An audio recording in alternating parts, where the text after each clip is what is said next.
dawn, Angkor Wat. The crowds of tourists begin to arrive when the air is still milky cool and the light slate grey. Hoping for a perfect sunrise, they come from all over to explore this UNESCO World Heritage Site. For most, only Angkor Wat and perhaps a few nearby temples remain on their itinerary. Most tourists who come to see Cambodia just thinking about the Angkor Wat, they're thinking about temples area. Nearly 80% they just stop at the Angkor area and no information completely for whole in Cambodian country. Yet there are few places in the world with such a high concentration of significant archaeological sites. It's the quantity of temples across Cambodia which is so astonishing, and many can be explored without another tourist in sight. Well, even before you go too far away from here, there's 6,000 to 10,000 tourists come to Angkor Wat each day, and they're jostling for elbow room, frankly. But the archaeological park is 200 square kilometres of temples. It's enormous, and if one works with a good local agent here that is based here, we can get you to many places where you can have an Angkorian temple to yourself. It's almost the golden age of travel. Travelling by helicopter, I left Siem Reap for Cambodia's northern border with Thailand. The land is dotted in numerous temple sites which speak of more prosperous times for this country. 12th century Bante Chma is a perfect example of the extravagance of that era. It's these bas-reliefs which is what makes Bante Chma so special.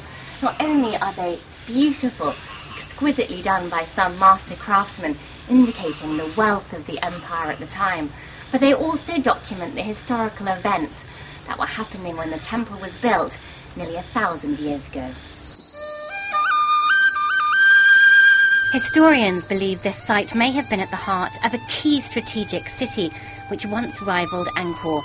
Now the non-profit Global Heritage Fund is trying to safeguard the temple and implement small-scale tourism initiatives to attract more visitors.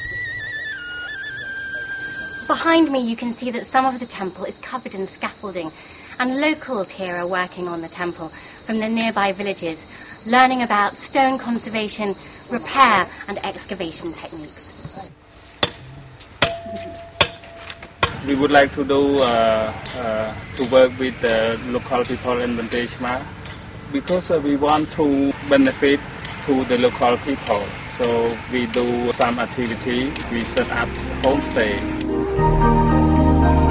If tourism growth is steady and sustainable, the local community here may score a new source of revenue. Access to these sites is improving too. The road and rail network is being upgraded across the country, and there's hope that will distribute tourists more evenly. There is much to see beyond Angkor, like 10th century Koh Ker, where 100 temples are still standing and a dramatic stepped pyramid looms large. The road's also been upgraded to Bung Malaya. This temple's colossal size is only disguised by its collapsed state. Just another one of the many majestic monuments I saw in the region. I'm at Sambor Prey Kirk, a trio of temples halfway between Phnom Penh and Siem Reap, in an area that was controlled by the Viet Cong, so the place is pockmarked with the craters of B-52 bombs. Nowadays, of course, it's farmland, there's not a tourist in sight, yet these temples are pre-Angkor and just as fascinating historically, dating from the 7th century AD.